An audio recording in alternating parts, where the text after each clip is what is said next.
안녕하세요. 파산관제인 홍현필 변호사입니다. 오늘은 98기 2020년 1월 17일 날 종료된 사건에 대한 현황을 한번 경향을 한번 살펴보기로 하겠습니다. 이제 이건 앞에 게 신건인데요. 폐지 면책된 거는 뭐 특별한 문제는 없어서 신속하게 종결된 것 같습니다.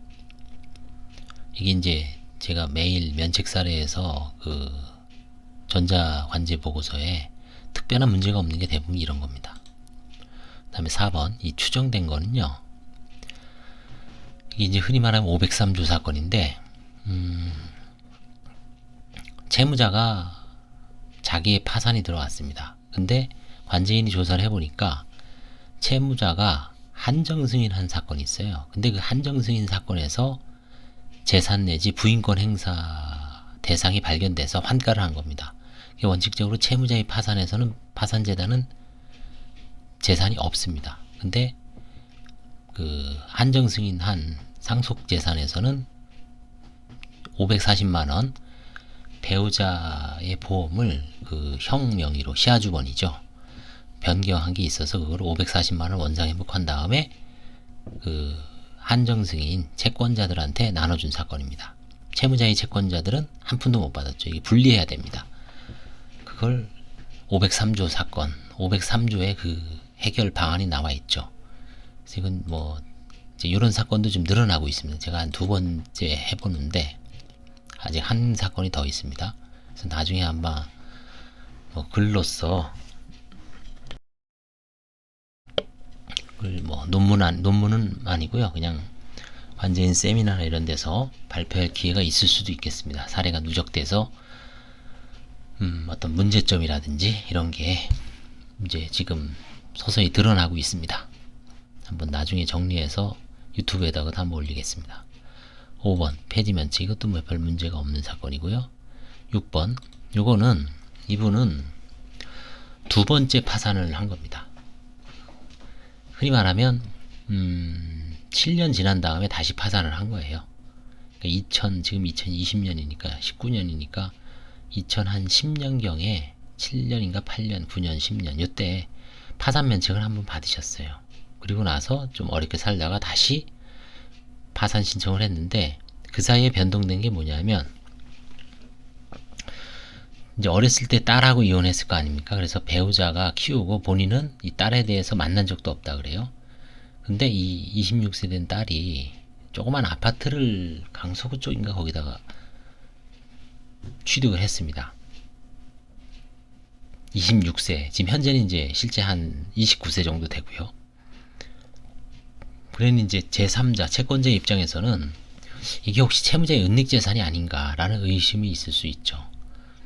그래서 이제 제가 따져보니까 일단 이혼한 경위, 그 다음에 채무자와 딸의 어떤 상황, 이거는 결국 이제 딸의 어떤 아버지, 전 남편이나 혹시 뭐 결혼을 전제로 했으면은 뭐 배우자 아니면 맞벌이 소득 이걸로 취득하고 채무자와는 전혀 무관한 상황으로 이제 파악됐습니다. 왜냐하면 채무자가 또 특별한 소득이 없었어요. 몸도 안 좋고 해서 뭐 한 80만 원도 안 되는 상황에서 아무리 딸 명의로 취득을 하더라도 이자 정도도 낼 상황도 아닌 것 같고, 그래서 이거는 이제 의심 없이 넘어갔습니다. 그렇게 보고했고요. 그 다음에 차량 매각대금 사용처가 이제 국민은행이 좀 의심하는 겁니다. 왜냐하면 이게 2017년인가요? 17년 8월 달에 7월 달에 차를 샀습니다.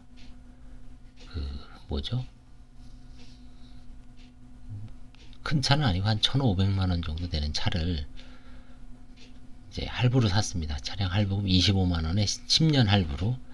근데 딱 할부금 한 번만 내고 8월 20일 날 매각을 했습니다. 그리고 거기서 자기는 한 1,000만 원 받았다고 해요. 그러니까 애초에 처음부터 이거는 깡할 목적으로 뭐 브로커하고 짰다든지 아니면 브로커의 어떤 게임에 넘어가서 돈이 필요했고 굳이 본인은 뭐 차량을 운행할 어떤 목적은 별다른 게 없었습니다. 그냥 차량을 빨리 사서 현금화하는 게 면책 불허가 사유라 그랬죠. 신용으로 구입한 물품에 현저하게 불이익한 조건으로 처분하는 경우, 이게 면책 불허가 사유에 해당되죠. 그래서 이제 형사처벌 사안도 되죠. 그래서 이제 그 부분을 중점적으로 조사를 했는데, 채무자가 뭐 사실은 맞아도 그 당시에 이제 과일 가게 같은 게 잘 안 돼서 뭔가 현찰이 필요해서 그런 측면이 있기 때문에 뭐 이번에도 역시 재량 면책으로 그 이제 보고를 하고, 이게 아마 이제 4월 달에 다음 주면 이제 이번 주면 끝나는 사안이, 그래서 이렇게 정리를 했습니다. 일종의 재량 면책 사안으로 올렸습니다. 폐지 면책이 끝났고요.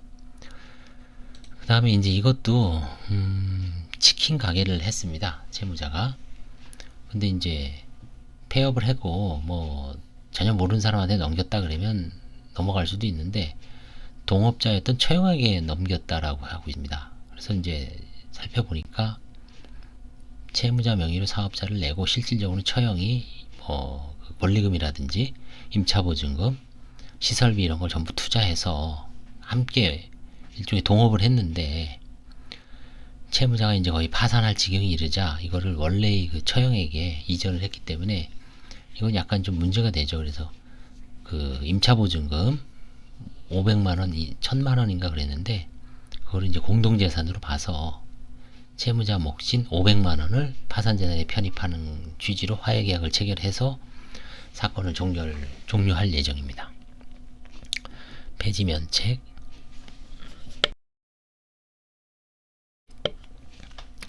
그 다음에 10번, 11번은 부부입니다. 그래서 11번에 어떤 채무자가 사업을 하면서 보증 채무를 진 겁니다. 사실 10번 채무자는 가정주부죠. 근데 이제 현재 그 부친 명의로, 돌아가신 부친 명의로 남아있는 전남 강진 토지에 상속 지분이 있습니다. 그래서 그걸 아마 한 300만원 정도의 그 이제 임의한가라 그래서 파산재단에 300만원 차량 그 토지 가액을 납부하고, 실질적으로 토지는 이제 매각을 안 하는 걸로 화해계약을 체결해서 법원에다가, 정식 명칭은 이제 화해는 아니죠. 화해는 어떤 매수 당사자가 있거나 해야 되는데, 채무자가 본인이 300만원을 마련해서 납부하는 거기 때문에 지급이행 확약이라고 합니다. 아니면 지급이행 약정. 그냥 내가 어떻게 파산재단에다 하겠다라는 어떤 약속이죠. 그래서 그것도 이제 허용 광의의 하해계약에 포함되기 때문에 이제 법원에서는 허용을 합니다. 그래서 그런 방식으로 해서 이제 이건 종료할 예정이고요. 이제 돈만 들어오면 배당을 하고 끝낼 예정입니다. 그 다음 요거는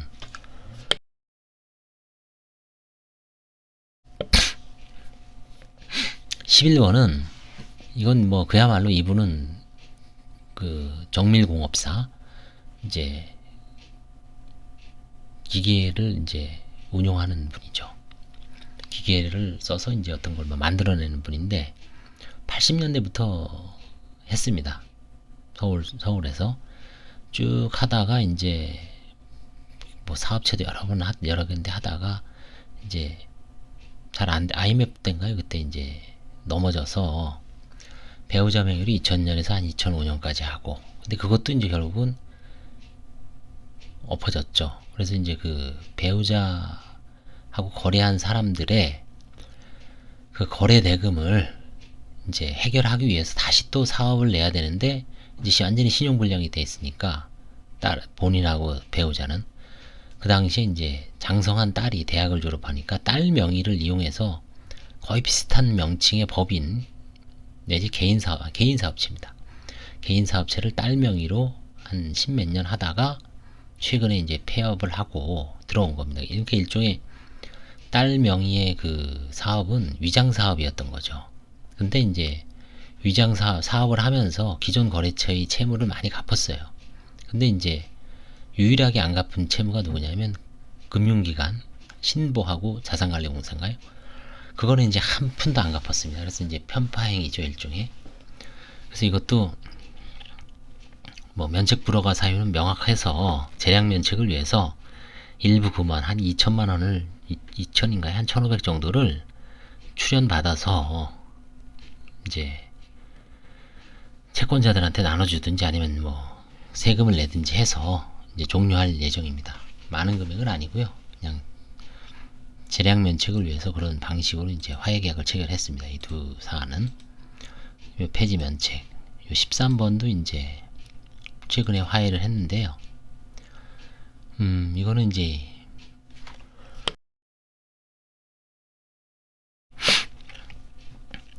대습상속이라고 있습니다. 민법에. 예를 들어서 부부가 있고 아들이 있는데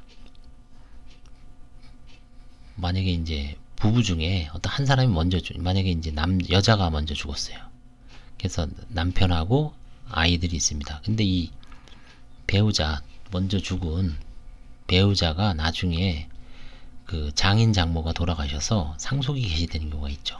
그럼 그 원래의 배우자의 몫을 배우자하고 아들이 자녀들이 대신 그 취득하는 것을 상속 취득하는 것을 대습상속이라고 하죠. 여기서 이제 그 대습상속이 일어났습니다. 근데 이 대습상속이 한 번으로 끝난 게 아니라 이중 대습상속 두 번이나 일어났습니다. 특이한 사안입니다. 그러니까 이제 배우자의 이모를 상속한 겁니다. 그러니까 예를 들어서 배우자의 장모님이 최고 먼저 돌아가셨어요. 장모님은 재산은 없었습니다. 배우자도 이제 뭐 재산을 가질 건 없었죠. 근데 이제 배우자의 이모가 돌아가신 겁니다. 이모가 돌아가셨는데 이모가 형제 자매 자녀가 없어요. 배우자도 없어. 그러면 누구한테 갑니까? 형제 자매한테 가죠. 근데 형제 자매한테 가는데 자기 여동생이 먼저 죽었죠. 여동생한테 그게 갑니다. 근데 그 여동생의 그 딸인 배우자도 죽은 겁니다. 그러니까 두 번 연속해서 대습이 일어나죠. 그래서 이제 사망한 순서는 장모님이 먼저 돌아가셨고 그 다음에 배우자가 돌아가셨고 그 다음에 맨 마지막에 이모가 돌아가신 겁니다. 그래서 이제 이게 대습상속이 일어났고 그래서 그거를 그 이모의 조카인 배우자하고 자녀들이 상속을 받은 겁니다. 대신해서. 그래서 이중 대습상속이 일어난 겁니다. 원래는 여동생이 봐야 되는데 여동생이 죽으니까 여동생의 몫을 여동생의 딸인 지금 배우자 부인이 받아야 되는데 그 부인이 또 죽었으니까 부인의 배우자와 자녀들이 받는 겁니다. 좀 복잡하지만 차분히 생각해 보면 결국은 이게 뭐 몇 단계 이루어지더라도 대습상속이 일어나고 있습니다. 대습상속에서 원래 그 형제하고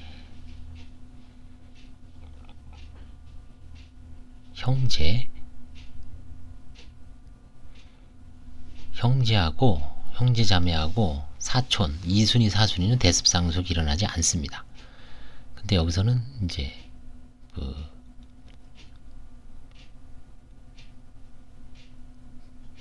배우자의 그 자녀이기 때문에 대습상속이 일어났습니다. 그래서 이거는 결국 이제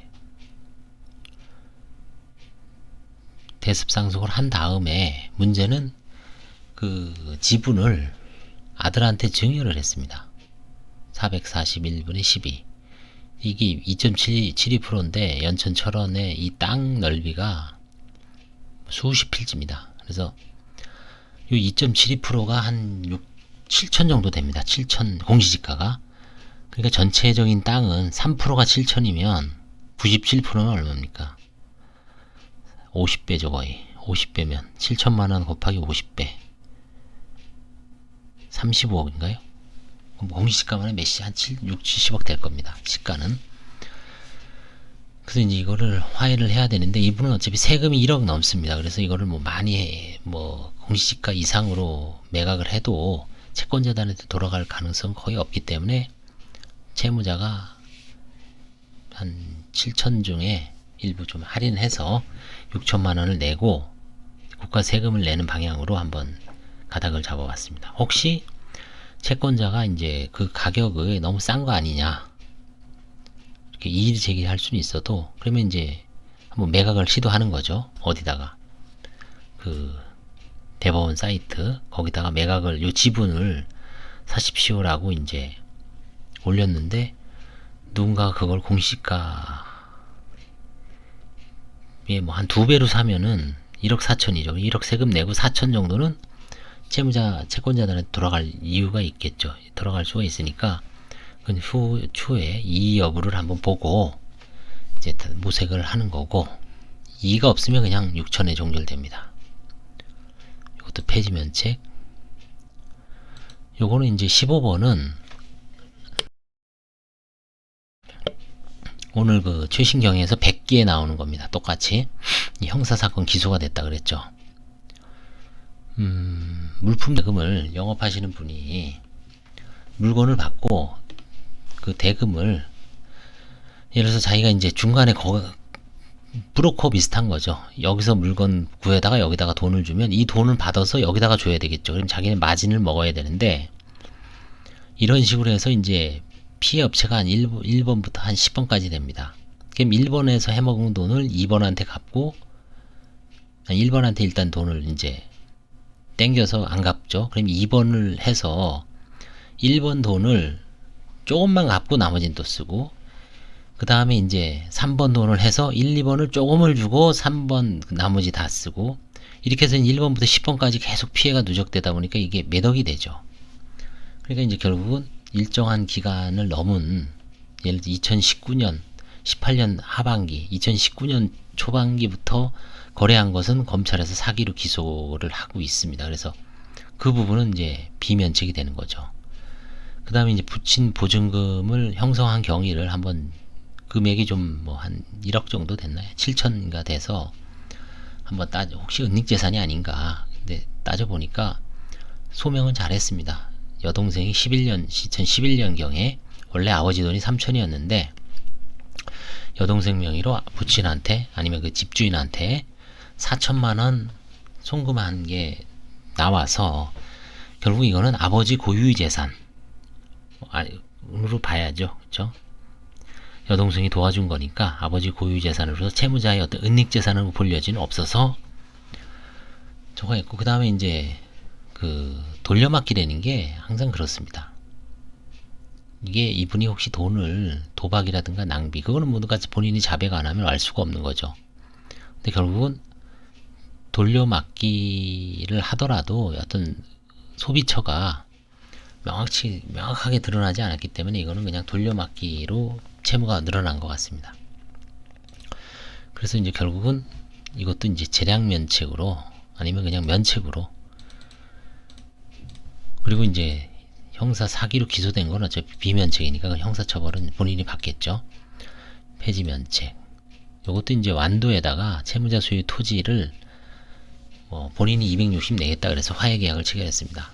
2000년도 90 IMF 그때 완도가 김으로 유명하죠. 김 공장을 하려고 땅을 사놓고 공장을 돌리다가 뭔가 부도를 맞은 겁니다. 그래서 이제 대부분의 토지가 싹 넘어가고 일부 남아있던 게 있습니다. 그래서 그거를 이제 매각하는 걸로 이제 정리를 했습니다. 폐지 면책됐고요. 요 추정.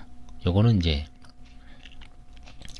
이분은 이제 보험 해약 환급금이 많고요. 그 다음에 배우자 명의로 차량이 있는데 실질적으로 배우자는 완전히 가정주부고 본인도 시인했습니다. 이거는 채무자가 이제 배우자 명의로 취득해서 운행을 하고 있고요. 보험 해약 환급금도 좀 한 1,000만원 가까이 돼서 이 두 개를 합쳐서 일부만 환가를 한 겁니다. 실제 다 하면 한 1,000만원이 넘는데 좀 그런 거 저런 거 감안을 해서 차량도 한 6, 700 되는데 절반, 그 다음에 보험 해약 환급금도 이제 뭐 한 1,000 정도 되는데 거기서 일부 좀 빼고 해서 700만 환가를 했습니다. 마찬가지로 이 보험회사에서는 이 보험에 대해서 해약을 해야 되는 거 아니냐, 상계권 행사를 위해서 그런 식으로 이제 주장을 했지만 뭐 무시하고 넘어갔습니다.